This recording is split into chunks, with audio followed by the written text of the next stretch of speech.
What's going on, man? It's the best video on the internet It's- right now, at least in my opinion. Despacito chicken? The Despacito chicken. That's hilarious. You've I- obviously seen that. I have seen that. Yeah. And it's all done with a rubber chicken. Like the guy has figured out the tones of it so that it's actually in key. So I wish we gotta get a way that we can pipe the sound into here as well, so the people watching the video can enjoy that. James Stevenson, welcome. And it's turning into a circus here, but I love it. Alrighty. Boys under the hood, man. James Stevenson from Precision Auto Repair in West Springfield. Here to take your car questions, and you can submit them anytime, by the way. Just log on to Lazer99.3.com, submit your question there, or you can go directly to the Precision Auto Repair Facebook and submit them there. You want to jump right in? Let's go, man. Our first question comes from Sheila of East Longmeadow, who writes, actually she drives a 2013 Toyota Prius. She writes, the inside of my car smells musty and moldy. I've tried air fresheners for weeks, but now it's just not helping. The smell is so bad, I get nauseous driving it. What? How do you address that? That's gross. So unfortunately, that's kind of a common issue, especially this time of year. So one of the things that we see pretty frequently is that animals will actually crawl inside the vehicle, inside the dash, inside different areas in the engine compartment and things, and they can't get out. And then they die, and then they rot away, and then Like a dead mouse in the wall. a dead mouse on the wall. So then you end up smelling it for a period of time. The other thing that happens is leaves that fall from the trees, and then they end up kind of between that the gap between the hood and the windshield. It's called the cowl area. As that fan runs inside the car, there's sucking at that cowl there, and the leaves sometimes get a little bit broken up and they get sucked in. And then in some cars, what happens is the leaves find their way into that box. There's a little drain in there that works with your AC system, so your AC pulls moisture out of the air. So as the leaves are kind of broken apart, they find their way into that box, and then there's moisture. It kind of all gathers in that Right. drain of the box, and then what happens is the water level will build up a little bit, creates mold, musty, type of an issue going on in there. I've seen some of these issues just get fixed with, very simple disinfectant. That's always the road that you want to go. But the first thing that you want to do is you want to make sure that that drain is opening. If the drain is opening, you might have something going on in there. Every once in a while, you get a real severe case where it just stinks. And then what you're going to need to do is actually, maybe open that up. It's very rare that you actually have to open that up. There's a filter in there called the cabin filter on a lot of cars. Some cars don't have it, but most do. I want to ask you about that because I get that a lot of my cabin filter. One of the things that I refuse to have changed because it's such an easy change out is the cabin filter and also the air filter for the engine. Okay. But what I find a lot is leaves in my cabin filter. How do leaves get up into the cabin filter like that? Well, that's the same thing. So they're going to come down through that cowl. So as that fan spins while it's blowing air out your vents, it's creating suction at that cowl area. All right. So between the windshield and the hood. So as leaves get sucked in there, that fan, you know what I mean, because it's running, it's going to suck in those leaves, and that filter is going to filter anything coming through that cowl. So you'll get leaves and things like that in there. And then sometimes what you find is that animals will actually start chewing that filter apart, and they'll use it to make a nest. And Yeah, they'll try to especially live in the there. wintertime, I've noticed. And Yeah. like there have been times when I've not driven my car at all over like a couple of weeks, and I'll go in there, and leaves are blowing out from where the cabin filter is, Yeah. and I open it up, and I literally can't get my hand into the fan. There's so many leaves in there to get it out. Yeah. We had one last winter, maybe this time last year, where an animal had gone in and there were like a bunch of chestnuts or some type of nuts. I'm not a nut expert, but there were a ton of nuts inside the fan, and what was happening was, as the fan, as the fan would spin, the I can't concentrate now. Let's listen to some of the Despacito chicken right Yeah, here. you could do that. Yeah, as the fan would spin, it throws it off balance because you got all those nuts in there. I've seen them other times where the fan will spin like that, and then the nuts will actually break apart the fan. But Do you know anyone who is a nut expert? Anyone that we call a question about nuts? Just offhand, it's just a question. Oh, it's the Despacito chicken. What is happening right That's now? the best minute on the internet. James Stevenson from Precision Auto Repair. You want to go to another question here? Yeah. You want to let's talk go to another one. about Matthew from Agawam? Let's go. He's got a 2001 Audi. Okay. Now, he says he's been a mechanic for about 16 years, and he wants to open up a shop. He was hoping that you could give him some advice. How would you guide this? Is it expensive? He asks. Yeah, it looks like he asks, is it expensive? He's really good at what he does, but he doesn't have a lot of money and he doesn't want to take risks. So the first thing that I'll say is it's very commendable that you've even taken the steps to start to ask questions about opening a business, because it takes a lot of guts to open any business, whether it be an auto repair shop, a coffee shop, anything. Having said that, it's not going to be easy at all. And yeah, it can be very, very expensive. You know, I really only decided to try to grow my company maybe about 5 years ago. So we were operating for about 8 years before that, and it was just kind of, it was a job. You know, I liked working on cars. The guys that you know, worked for me liked working on cars, and I kind of did everything. But the problem was it wasn't sustainable. You know, because if I had to do something outside of the building, production stopped. So it wasn't really a business. I essentially bought myself a job. So I made a conscious decision that I wanted to, you know, again, about 5 years ago, grow the business. So to get to that point, it was just a lot of trial and error. You could be really, really good at what you do, but you may not be a really good businessman. So, you know, for me at least, I reached out to other people that were really, really good with business, and people that were, you know, a lot smarter than me with a lot of other things. And I did a lot of research, I took a lot of classes, and I got a lot better at business. And, you know, just because you're a really good technician, you may find yourself in a position where you can fail. And it's not because you didn't mean well or anything like that. It's just you're a good tech. And a lot of us techs aren't really business savvy. So if that's something that you want to do, I really recommend, I believe the SBA, they work out of Stick.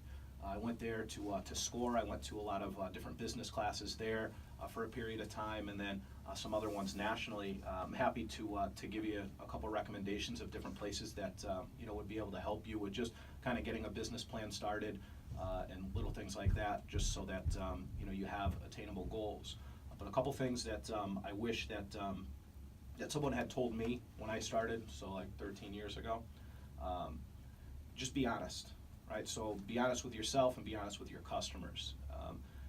Most people, most customers are very rational, right? So if you make a mistake, that's just an opportunity to build a loyal customer, right? Because people don't really judge you on your successes; they judge you on your failures. Like, how do you handle that? So be honest with your customers. Obviously, you know, I've seen some people, they'll say, well, you know, it's okay to, you know, stretch the truth here and there, or some people will just blatantly lie. Just tell the truth. People are very understanding. Obviously, you're going to run into irrational people every once in a while, but who cares? Because you're going to surround yourself with more good people than bad. Because you're going to do a good job. You're going to be an honest guy. That's infectious. People like to be around that. So whether it's employees or people, be honest with yourself. Make very realistic goals. You know, not to say that you can't have lofty goals, but, you know, make very realistic goals, and from there, you know, achieve them or beat the heck out of them. You know, just far surpass them. If you make unrealistic goals, you're going to continuously set yourself up for failure. So the greatest tool that you're going to have is going to be your mind. You know? Well, that's part of it too. When you make a goal that's unrealistic, you get discouraged more quickly. So it's really a building process of gaining people's trust over time, right? Yeah.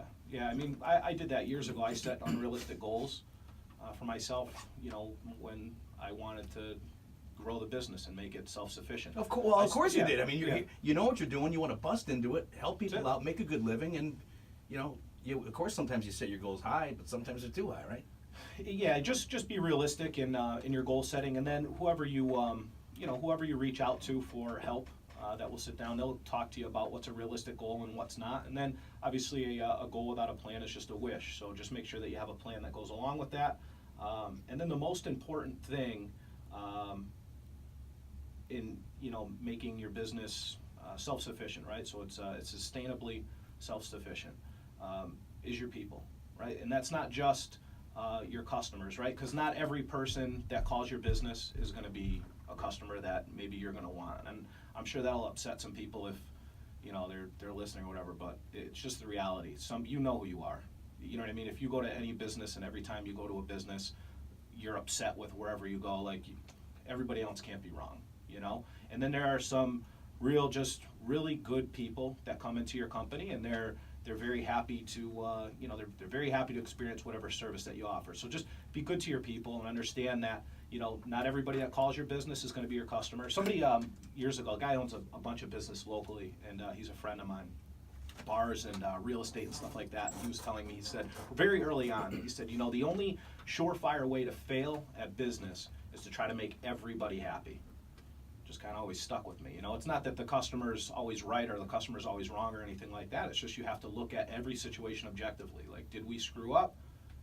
Let's make it right, And again, I just said it a minute ago, but people will judge you more on how you handle your failures, how you handle your mistakes, because it's not really a failure, it's a learning opportunity. Right. You know what I mean? Okay, well, we messed up here, and this is how we're going to do this so it doesn't happen in the future. And then the last part of the people section, that would just be the people that work for you. If you take care of the people that work for you and work with you, right? Because it's not really that they work for you, they all work with you. You're only as good as your people. They'll take care of your customers, and then your customers will keep coming back. So, that's something that's really, really lost. I don't know, when I talk to I guess a lot of different people, right? When I started out, I used to just get screamed at. If you did something wrong, you were an idiot, you were whatever. But it was just, you're the business that I worked for, it was just kind of like an older school mentality. Like, that's how they were raised, and that's what they knew. You work for me, and if you don't like it, you want to be here. You're here to I'm going to pay you at the end of the week, and then from Monday morning to Friday afternoon, I own you. And it's just not really like that. Like, you got to legitimately enjoy the people that you work with, and they've got to want to work for you, because that fear, it's just not, like, that's not how. Would you rather be loved or feared, right? Because the fear, eventually, it's just going to subside. They're not going to, like, why do you want somebody to work for you out of fear? That would just be terrible. You want them to buy into your goals, your dreams, your plans. So just get the right people behind you. Be honest. You're going to do just fine. But also, ask somebody for help on how to build a business plan and things like that. Help you set some realistic goals. But I'm sure that you're going to be fine. You're on the right path, already asking for a little bit of help, and I really wish you the best of luck. But please reach out to me, and I can direct you in the right path there to at least ask some people that are professionals at this and can help you get your business off the ground. I wish you the best of luck with it. I really do. It takes big guts to be able to do that, so it's very commendable. You can say balls. Oh, you can say Yeah, balls? absolutely. Okay, I don't know. You want to listen to 10 seconds of Despacito Chicken before we take the next question? It's poison to the hood.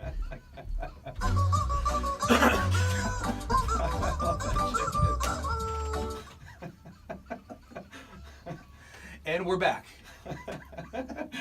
James Stevenson with Precision Auto Repair. We are seriously answering car questions here. One of the questions I want to ask you, and this one is from me. Yeah. Because this is a recurring problem with my car. Sure. I have the tire pressure indicator light comes on a lot. Yeah. And it sounds like it has something to do with the weather. Like, it does happen more frequently once it goes from warm to cold. Yeah. But like 2 weeks ago, I put air in all the tires. And is it a slow leak, or is it something normal that happens, or something with the indicator? What do you think might happen? Let me ask you this: did you try yelling at it yet? I've not, but I did not try playing the Despacito Chicken for it either.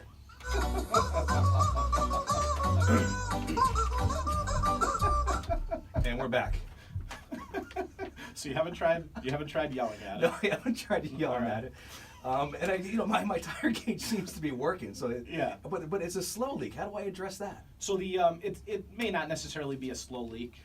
So as the temperature drops, the air pressure in your tire gets a little bit lower. Right. Right. So I believe it's 1 pound for about every 10-degree drop in temperature. So it may not necessarily be that you have a leak in your tires. It's just the pressure may be just getting a little bit lower because it's a lot colder now than maybe it was, a few weeks back. So you might want to just, before or you're on the ledge there and you're ready to, figure that you've got a tire problem or a sensor problem or something like that, just have the pressures checked, because only a couple pound difference will turn that light on. My wife runs into that, every once in a while. She'll have the light on when she leaves the house, and then as she drives and, she's on the highway, the tires warm up a little bit, and then that pressure is going to increase a little bit, and then the light goes off. So she'll say, well, there's something really, really wrong with the sensors. I know it's something wrong with the sensors. Well, see And you just put a little bit of pressure in the tire and the light goes out. that's what I'll do after I'm driving for a little while. If I'm at even like a stoplight, Yeah. I'll quick turn my car off, reset the thing, turn it back on, and then it's good to go. It only kind of does it when it's sitting, I guess. You're putting it in when you reset it like that, you're putting it in just a relearn mode. So you're just temporarily shutting that light off because right now it's trying to learn the pressures. Then the light's going to come back on because it's going to see that the pressure is still either above or below spec. Which I don't know what the pressure is supposed to be on your truck, but most passenger vehicles it's right around 32 pounds or so. Right. But you can find that pressure. So when you fill up the pressure, don't go by what's on the tire either, because your tire is going to list your tire is going to list the max pressure for that tire. But your vehicle, your suspension, everything is tuned to knowing that there's only a certain amount of pressure in the tires, right? So that will be on the driver's side door jamb. Oh, I did So not know that. So when you open the door, so you could be setting it to the wrong pressure the whole time and then just resetting it on the dash, and then it's not, you're creating your own problem. The pressures on the dash, there'll be what's called a line card or a tag on the inside of the door. It'll list the size tires that you can use. So sometimes it'll just list the tire that's maybe on the vehicle that it came with. Sometimes it'll list options that you can go to if you want to go to a larger tire, plus it'll list the pressures for you. But that TPMS, so tire pressure monitoring system, that light, right, the module that goes with that is looking for that pressure that's on the door jamb, not the pressure on the tires. Okay, so that's where I'm a car moron, because I've turned to that thing to get the VIN and some other information from it, but usually I'm kind of trying to get the right light on this. Try to read the number, by the way, on the side of a tire. Yeah. When the sunshine's not right on it. Yeah. So I'm always that guy, like on my hands and knees, trying to let my neighbors, who knows what they think I'm doing, but so it's on the inside of the door on the sticker. Yeah, I mean, it's really important to know that you're not a moron for it, but you know what I mean. You just don't know, right? You don't know what you don't know what you don't know. So until until somebody tells you. So there's we get a lot of questions every single week, and then now that we've been using Facebook and Instagram to have people have an outlet or an inlet, whatever it would be, to ask questions for the show. We get so many questions asked, but people do it over private message.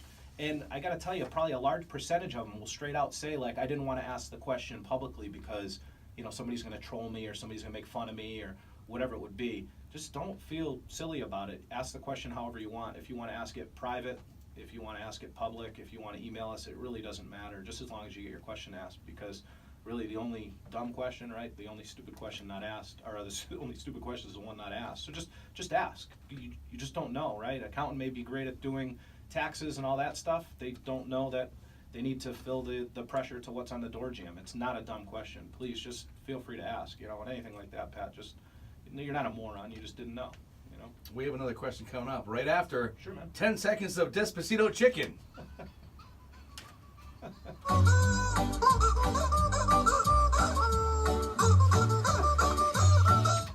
And we're back. Daniel from Springfield drives a 2001 Jeep Grand Cherokee, 6-cylinder, 93,000 miles on it. He's writes, was wondering, my check gauges come on and then temperature gauge drops, and the battery on the, I can't even, do you have this? I think it looks like it cut my question off. Was wondering, it's just not, you just poor wording. Was wondering, my check gauge's light comes on, temperature gauge drops, battery, okay. So what I'm not going to try to read that. He's just describing that the gauges are working sometimes, and then other times they're not. They seem to be cutting in and out. He's got an issue where the heat only blows out of one vent, and he doesn't know if this is different problems. He replaced the fuel pump to fix the issue. All right, I don't know why I think maybe you just happen to have had a fuel pump replaced. I don't know why you would have replaced the fuel pump, or maybe it has something to do with the gauge. I'm not sure. The question is unfortunately a little bit unclear, but the problem with these early 2000 Cherokees, a lot of them had a problem with the clusters themselves, right, with the gauges just not working, lights cutting out and things like that. It was unfortunately kind of a common problem.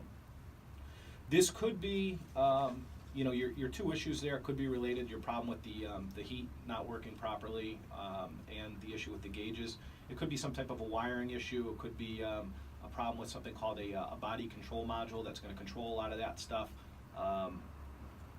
I mean, the body control module isn't going to control your heater on that vehicle, I don't believe. I believe that'll have a separate heat control module, but again, we're kind of getting off a little bit, a little too technical. It could just be a wiring problem, it could be a module problem. And one of the things that I want you to do is try a very simple test.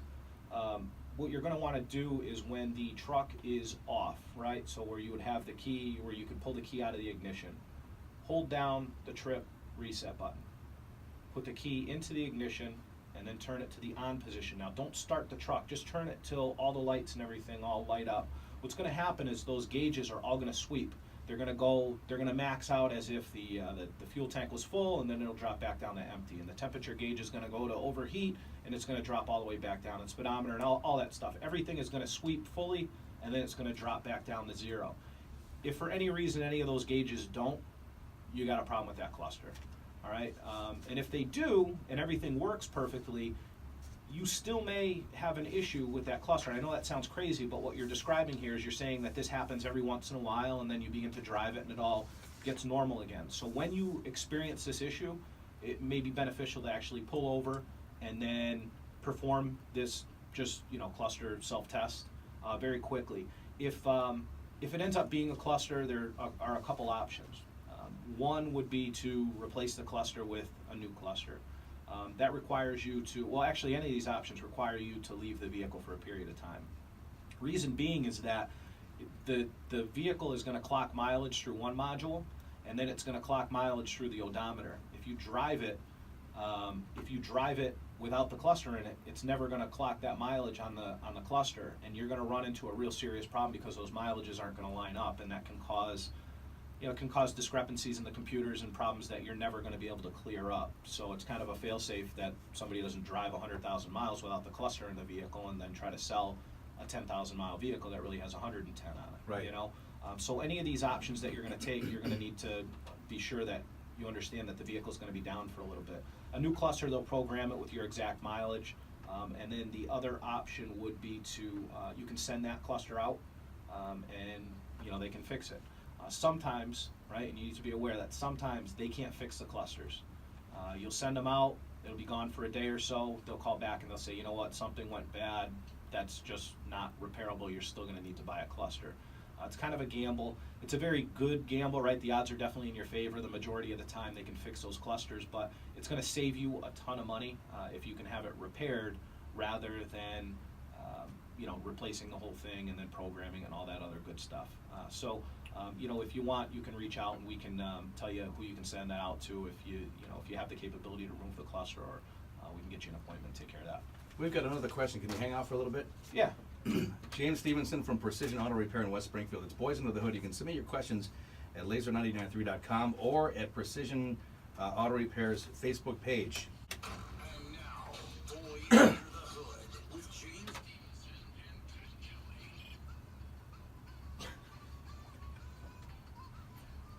Could be the greatest song ever recorded right there. Hasn't gotten old to me yet. No, it's not. I'm sure it's probably gotten old to our listeners, but so have some more. Okay, we're back with James Stevenson from Precision Auto Repair, Boys Under the Hood. We're fielding car questions. You can submit yours at lazer993.com or log on to the Precision Auto Repair Facebook page and do it there. Let's do one more here. This comes from Devin of Springfield, who is driving a 2006 BMW 335. Nice car. He writes, my headlight broke and I bought it to BMW, but they're trying to rob me by charging me $300 just for the bulb. He says online he can get the bulb for $86, and my boy said he could throw it in for like $50, but he's too busy. I feel like they should make. I can't read the rest of this because it cut off me. What does that say, James? I feel like they should make. It feels like since they made the vehicle, they should be able to fix it and match his price. So I left them a bad review, and everyone will know they no good. Ha ha ha. Figure they get the point. Why do places like this try to rob people? Why do people like you try to extort businesses into doing what you want them to do? I don't know. Usually I'm pretty positive with all these questions. I have no sympathy for this kid. You took all this time to go to the Lazer website. You took all this time to write this question. Did you even once ask the business for a resolution?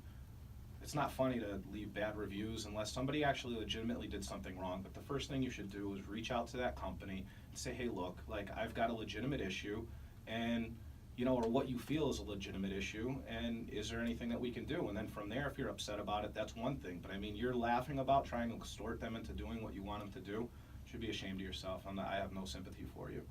The BMW itself is it's an expensive car to maintain because it's really built very well. If the cost of the light is $300, you're comparing a new light to what, like a used light somewhere, or Yeah, where's that $86 light coming from? a Chinese knockoff or something like that, you know? And then people that go and work at these companies, they work hard. They go in early, right? They plan their lives around going to work and being sure that they're there, right, Monday through Friday or whatever, and, you know, all day. They put their heart and their soul into it. They really work hard, and then somebody, because they don't like a price on a headlight for a car that they consciously decided to purchase, will go online and smash that company rather than just reach out and say, hey, look, you know, I've got a problem with what your company's doing. If you have a problem with what somebody's doing, just maybe go back to the days of pre-social media and reach out to the person like a man, say, hey, look, I've got a problem with what happened here. Aside from that, BMW has literally like the highest cost of maintenance ownership for 10 years. I was reading some survey maybe like a month ago. It was something like, it was like $18,500 for 10-year cost of maintenance ownership. It doesn't mean that BMWs break down the most. They require service because somebody that drives a BMW wants the thing to drive a certain way, right? You buy it. Some people may buy them for appearance, but most people buy them for handling too, right? The cars drive well, they're powerful, they handle, you know, like one of the best cars on the road, right? A production car. It's just, like, if you're not happy with the price, like, just drive a cheaper car. But I'm sorry, man, this maybe isn't the answer that somebody wanted to hear, but I have zero sympathy for you. You know, people just work too hard to have somebody just go online and smash them for absolutely no reason, something completely out of their control. Somebody probably went into work that day, gave their heart and soul to, you know, doing their job, and then because you don't like the price of something that they have no control over, you go online and tear them down. I'm sorry, man. I have no sympathy for you. Move on. You know who else has no sympathy for them? Who's that? Despacito Chicken.